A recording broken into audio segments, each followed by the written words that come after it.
لقد رضي الله عن المؤمنين إذ يبايعونك تحت الشجرة فعلم ما في قلوبهم فأنزل السكينة عليهم وأثابهم فتحا قريبا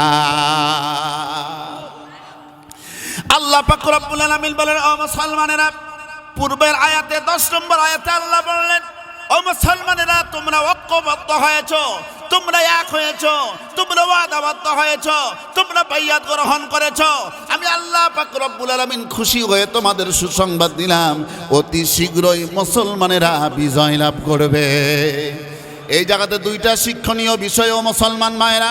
number 1, একজন মুসলমানকে আঘাত করবে কোনো কাফের বেঈমানেরা, অমুসলিমরা, মুনাফিকের গোষ্ঠীরা, ইসলামের শত্রুরা।